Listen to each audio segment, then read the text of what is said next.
All right, guys, welcome back into the Non Blonde Cafe this morning. I'm excited. I'm a paranormal freak, as a lot of you know. And I have Dylan S. Steve on the phone with me right now.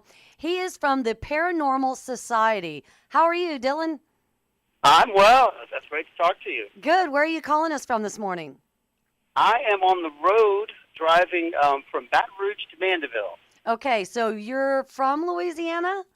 I am born and raised, actually. Born in Baton Rouge and raised in the New Orleans area. Great. I'm from New Orleans, so we share that. That's awesome.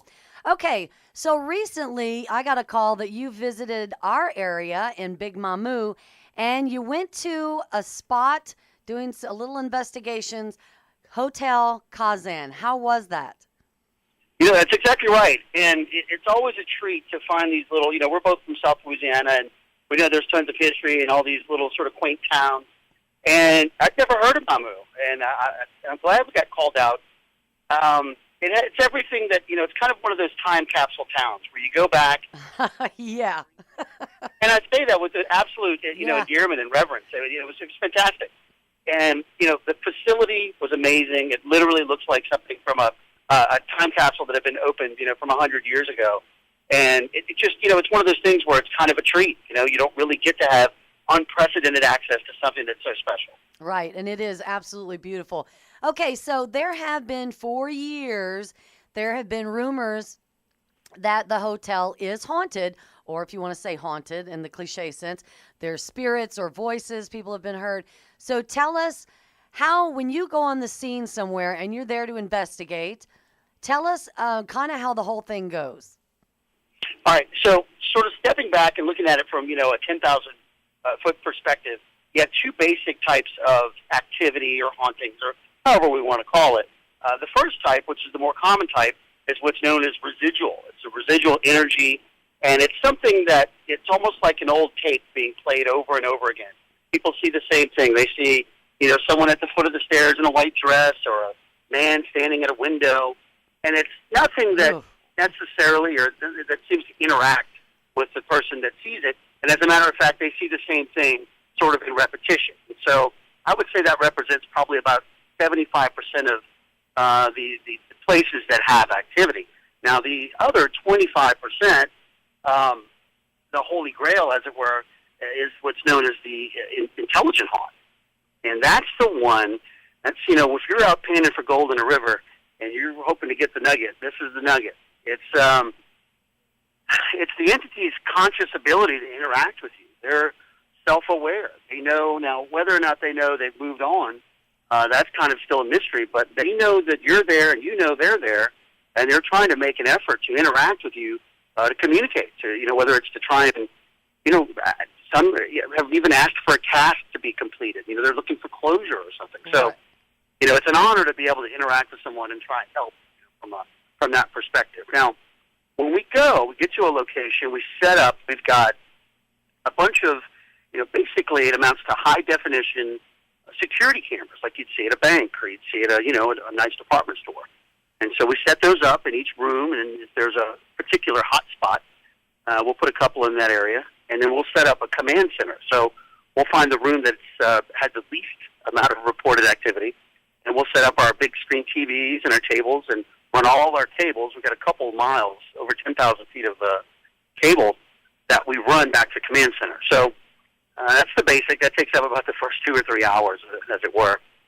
And I'd say when we begin is probably as things, the town or whatever it is. In this case, it's a hotel, so we had to wait a little bit longer for things to die down. But when things start to quiet down, we'll take time and do what's called a session.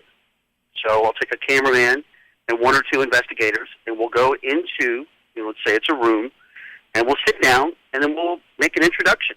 I'll identify myself, identify my intentions, and try and put any potential entities or any activity or interactions, put them at ease. To let them know, hey, look, I'm here from a scientific. Yeah.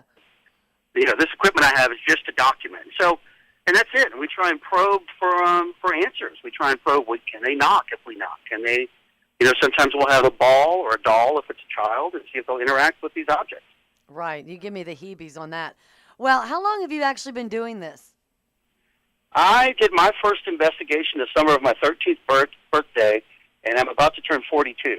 Oh, wow. So you've been doing it a long time. Okay, well, let's talk about your experiences. Now, when will we find out what happened at Hotel Kazan? When will you put that out? All right, so I can tell you that there were some personal experiences that we had. So I can tell you about those now. But as far as reviewing the evidence and going through all the stuff that we have, Ugh. I would say about a month. Okay. I'm saving the good stuff to tell you what we personally had for when you're ready. Yeah, that's awesome. So tell us personal wise, because some people, and I don't pay attention anymore if people don't believe me or whatever. They think I'm crazy. I've had experiences, okay, in my life. I'm going to be 45, and I'm from New Orleans, so put it together. I've had experiences. So tell us, as a matter of fact, at Hotel Kazan one time about a year ago. So when you were there, did you guys have any jump back moments? I don't know that we were necessarily startled. It does happen occasionally, but we were pleasantly surprised. Okay, so my co-star, my co-investigator, Kenny Soap, was sitting at the command center. We were still it wasn't even dark outside yet. And he's sitting down, and I'm kind of checking and double-checking some of the cables, and he notices someone sort of dart through a hallway and off into an adjacent room that has no exterior doors or windows. And so he looks at me, and he asks, who just went in that room? And I said, I didn't see anyone. So we both jump up. We rush towards it. Oh, man.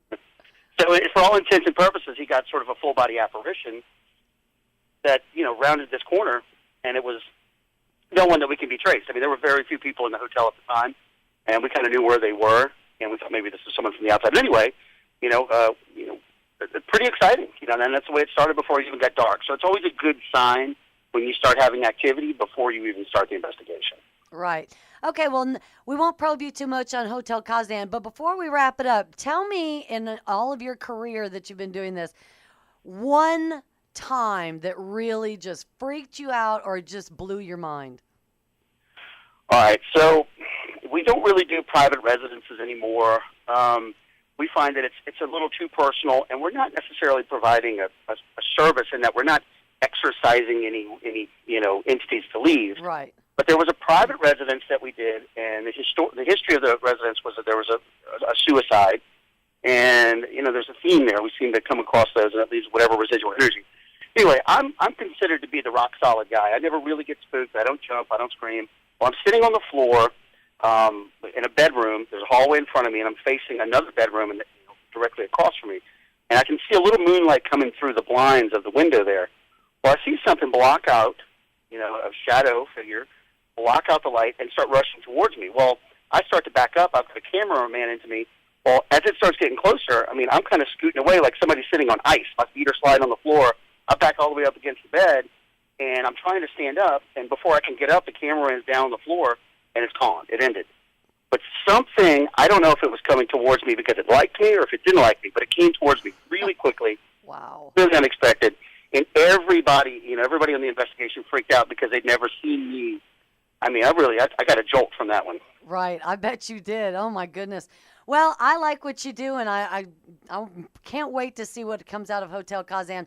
I know you have a lot of stuff on YouTube that people can go and look at your work, yes? We do. We have a channel now. We've been on air. We air in several markets throughout the state and a couple other states. Right. But a lot of our fans are out of state and in areas where we don't, and even fans out of the country. So what we do is we archive every episode we air on YouTube, and we cut out all the commercials. Yeah. Well, I archive my stuff, my interviews, and you'll be on my YouTube channel, by the way.